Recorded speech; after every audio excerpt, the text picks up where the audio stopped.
తిరుపతి తొక్కిసలాట ఘటనపై deputy CM Pawan Kalyan serious అయ్యారు. విషాదకర ఘటనకు అంతా బాధ్యత వహించాలని సూచించారు. టీటీడీ చైర్మన్ సైతం క్షమాపణ చెప్పాలన్నారు.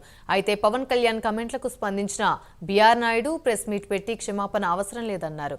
తర్వాత కాసేపటికే మీడియా ముందుకొచ్చి తొక్కిసలాట ఘటనపై క్షమాపణ చెప్పారు.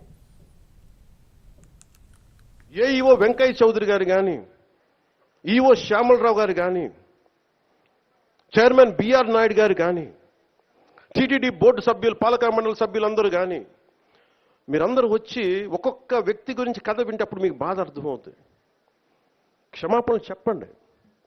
మీరు క్షమాపణలు చెప్పి తీరాలి. వేరే దారి లేదు మీకు. మీరు క్షమాపణలు చెప్పడం వల్ల పోయిన ప్రాణాలు తిరిగి రావు. కానీ కనీసం ప్రజలు మిమ్మల్ని చూస్తూ ఉన్నారు. అది మటుకు జ్ఞాపకం పెట్టుకొని అందరూ తగ్గి క్షమాపణలు చెప్పండి. దురదృష్టం జరిగిపోయింది.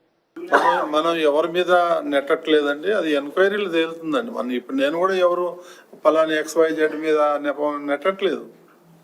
తప్పిదం జరిగింది, అది ఎట్లా జరిగింది, ఎలా జరిగింది అనేదే జ్యుడిషియల్ ఎంక్వైరీ. అదేం లేదండి. నేను మొన్న ప్రెస్ కాన్ఫరెన్స్ పెట్టి మొన్న 11 o'clock నేను క్లియర్గా చెప్పాను, తిరుమల పోయే వాళ్ళని ఎవరు ఆపలేరు, ఆపరు. కానీ అక్కడ దర్శనం కావాలంటే మాత్రం టోకెన్ ఉండాలి అనేది చెప్పాను. నేను క్లియర్గా చెప్పాను. అది ముఖ్యమంత్రి గారు చూసుకుంటారండి, మనకి కమిటీకి ఏం సంబంధం. అది కమిటీ గవర్నమెంట్ ఆధ్వర్యంలో వస్తుంది.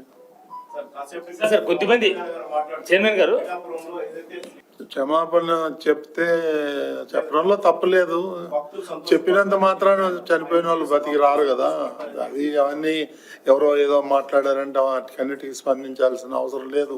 కాకపోతే తప్పిదం జరిగింది, అది ఎలా జరిగింది, ఎట్లా జరిగింది అనేది ఎంక్వైరీ చేస్తారు.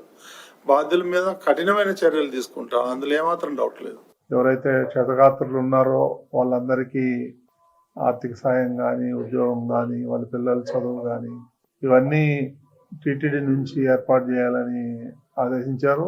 దానికి అనుగుణంగానే ఈరోజు మనం స్పెషల్గా అప్పటికప్పుడు అనుకోండి బోర్డు మీటింగ్ పెట్టి దాంట్లో కొన్ని నిర్ణయాలు తీసుకోవడం జరిగింది.